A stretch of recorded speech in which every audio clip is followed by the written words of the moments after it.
tentang Alpin, tapi dia juga berstatement bahwa dia siap, dalam tanda kutip dia bilang udahlah Nopi minta maaf, tetap laporan gue nggak apa-apa lo nggak cabut, tapi tetap laporan dia dicabut.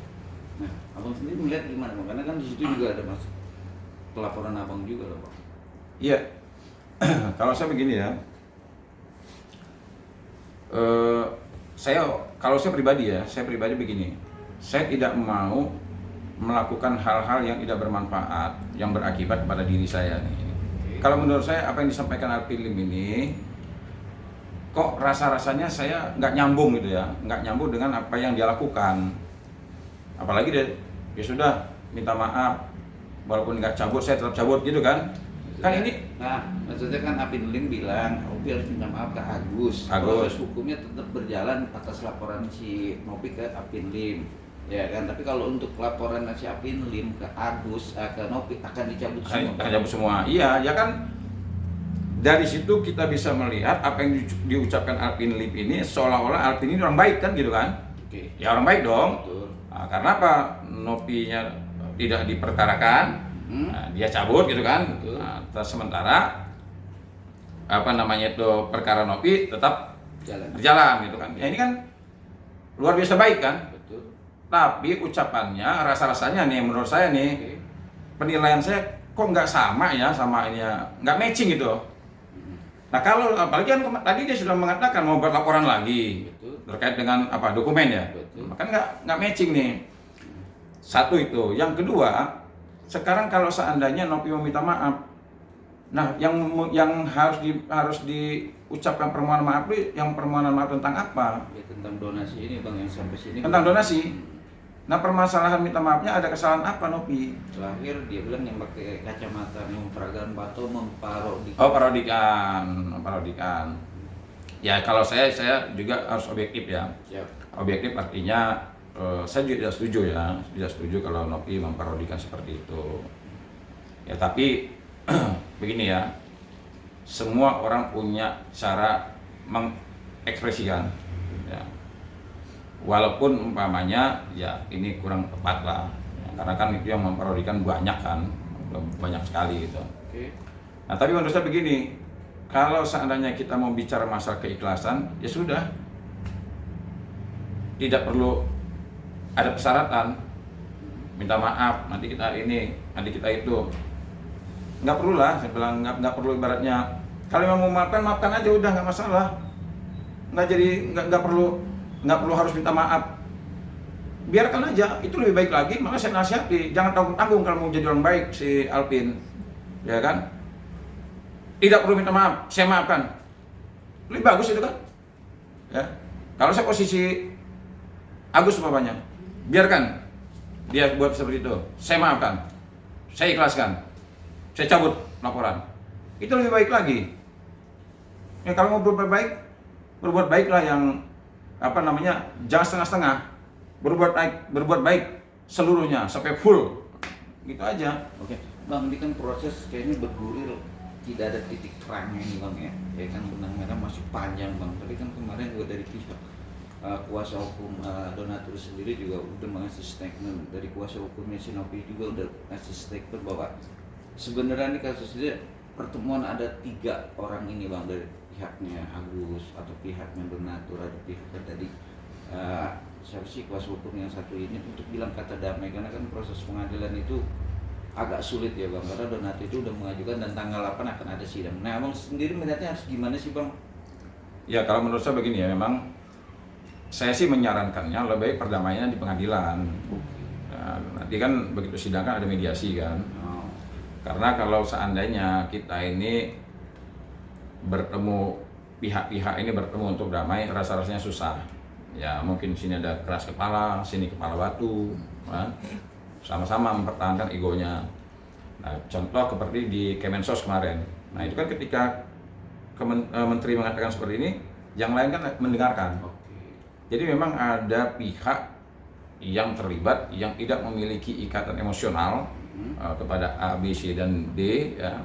Jadi umpamanya pengadilan hadir di situ ya, mungkin memberikan solusi agar bisa mediasi berdamai dan mungkin para pihak ini bisa mendengarkan dengan baik, bisa mengikuti dengan baik. Kalau menurut saya udah, karena ini sudah digugat juga, mendingan kalau mau damai di pengadilan aja.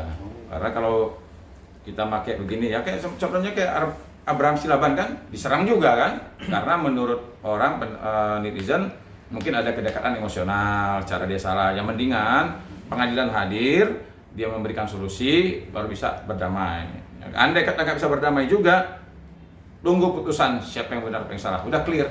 Nah kalau kita bolak-balik begini, kita jangankan kita, itu saya lihat netizen juga udah mulai enak. Ya udah mulai enak. Saya juga naik di komal-komal TikTok itu juga udah mulai enak. Kenapa? Ada orang lagi muncul gini, bahasnya kebalik ke sini lagi. Udah di halaman 10, balik lagi ke halaman 1, halaman 2. Ini aja yang diutarakan. Ya. Oke. Jadi kan Agus sendiri kan banyak kemarin juga didatengin salah satu PH-nya itu bahwa Agus itu sudah 0% untuk kesembuhannya sendiri, Bang. Nah, gimana menanggapi itu, Bang? Ya, kalau menurut saya itu salah dia kan. Sejak awal saya bertemu dengan Nopi, statement saya awal yang saya ucapkan begini. Kalau nanti pada akhirnya ya Agus tidak bisa berobat sementara uang sudah parkir nih. Udah standby uang nih 1,3. Kalau pada akhir nanti Agus tidak berobat, nah seperti sekarang kan, nah, sudah 0, sekian kesembuhannya. Yang salah siapa? Nopi dari awal sampai sekarang tetap masih mau melakukan pengobatan. Ya, bahkan begitu saya catat itu, mulai riwayatnya tuh, historinya itu. Nah, begitu uang itu dikuasai oleh yayasan, dipindahkan dananya, Nopi masih melakukan pengobatan, masih berjalan. Nah, artinya sampai macet seperti ini, sampai nggak bisa diobati, ya saya mengatakan bahwa yang salah itu adalah Agus dan orang sekitarnya. Nah, orang sekitarnya, ya saya menyalahkan, apalagi sekarang sudah 0, sekian, ya sudah nggak masalah. Jadi ya apa yang dia tanam, ya itu yang dia petik ya, yang dia itu panen lah. Jadi dia ya udah nggak apa, semua ngomong gimana lagi kan, ya pasrah aja pada Tuhan yang Maha Esa. Ini kan masih bicara soal donasi, tapi kuasa hukum dari Nonton itu juga pengen mempertanyakan apakah itu duit masih ada atau enggak, Bang? Gimana? Apakah itu duit masih ada atau enggak, Bang? Karena kan selama ini kita belum melihat bukti, karena cuma hanya sebagai kata ada duit. Gimana, Bang, menanggapinya? Kalau saya bisa mengatakan ya, saya melihat dari, kan orang begini ya, saya memang belum melihat ya, saya jujur belum melihat, tapi ya kita bisa melihat dari ucapan dan tindakan Nopi. Jadi ada orang ya, walaupun dia tidak menunjukkan, tapi bisa dipercaya nggak orang ini? Nah, saya mengatakan 100% masih percaya dengan Nopi. Ya, saya meyakini uang itu masih full, masih ada. Ya, jadi saya melihat dari cara Nopi menghadapi persoalan, dari cara dia bicara, ya, cara dia juga menyimpulkan sesuatu, ya, saya meyakini uang itu masih ada, masih komplit, ya. Jadi jangan khawatir. Ya. Kalau seandainya ini kan tanggal 8 mau sidang kan, ya, gampang, ya, nanti bisa diminta itu nanti mungkin uang yang ada di saldo itu di saldo, ya gampang lah. Tapi jangan khawatir lah. Saya tidak perlu khawatir sama uang 1,3 itu. Nggak mungkin bisa digunakan sama Nopi sesuka-suka hatinya aja, nggak. Saya yakin. Nah, apalagi dengan menjadi perhatian publik seperti ini kan, mungkin lalu lintasnya lebih rapi lagi. Saya meyakini. Saya melihat dari karakter Nopi, dia orang yang bertanggung jawab. Oke, Bang, kan si Nopi ini kan saat ini kan maksudnya non aktif di yayasan sendiri, Bang. Kalau bicara hukumnya itu, Bang, si Agus ini masih ada sangkut pautnya sih kan sama Nopi ini, Bang, karena kan sudah di non aktif dengan yayasan. Ya, nah makanya dulu saya juga sempat ngomong sama Brian kan, waktu pas Brian mundur itu kan, saya sempat naik di Komal di TikTok loh. Saya sempat tegur Brian ketika dia membuat surat perjanjian bahwa di situ Nopi bertindak untuk dan sama Nopi, itu salah. Perjanjian kalau mau dibuat, perjanjian itu antara Agus sama yayasan, bukan sama Nopi. Nopi itu hanyalah ketua yayasan. Makanya ketika saya menyampaikan ke Brian, saya bilang, kok kalau seandainya ini ada permasalahan di tengah jalan, uang diberikan ke Agus. Nah, begitu Brian mengatakan bahwa khawatir bang kalau seandainya Nopi meninggal. Nopi itu hanya ketua yayasan, kita tidak bicara Nopi meninggal lah. Nopi diganti bisa nggak? Bisa kan? Bisa. Ya. Karena dia ketua yayasan. Oke. Kalau pembina atau pengawas yayasan memberhentikan dia, boleh. Berhentikan, umpamanya Nopi ditemukan ada kesalahan atau umpamanya dia sudah mengundurkan diri, boleh. Saya mengundurkan diri Pak jadi ketua yayasan. Permasalahannya masih ada nggak tanggung jawab yayasan? Masih, karena Agus itu punya perjanjian dengan yayasan, bukan sama Nopi. Nopi itu hanya pengurus. Iya. Andai kata nih, Nopi nonaktif atau umpamanya Nopi dipecat atau Nopi meninggal, hilang nggak kewajibannya? Nggak hilang, tetap akan dilaksanakan. Umpamanya Gary nih jadi ketuanya, nah, maka Gary mewakili yayasan. Nah itu, jadi kalau dalam surat perjanjian maka umpamanya nih Pratiwi Nopianti bertindak untuk dan atas nama yayasan, nah, Agus bertindak untuk dan atas nama pribadi. Jadi antara perjanjian Agus itu dengan yayasan. Permasalahan Nopi apakah masih jadi ketua ataukah masih aktif atau tidak, atau meninggal, tidak menggugurkan perjanjian itu.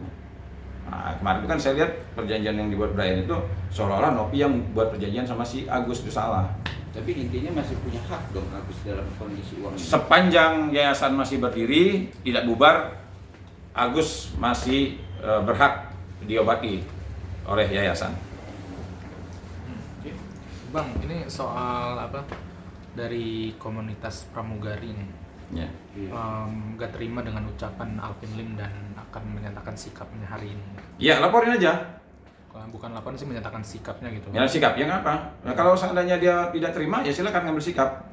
Ngambil sikap apa? Nggak tahu saya siapnya gimana. Mau laporin, silakan laporin.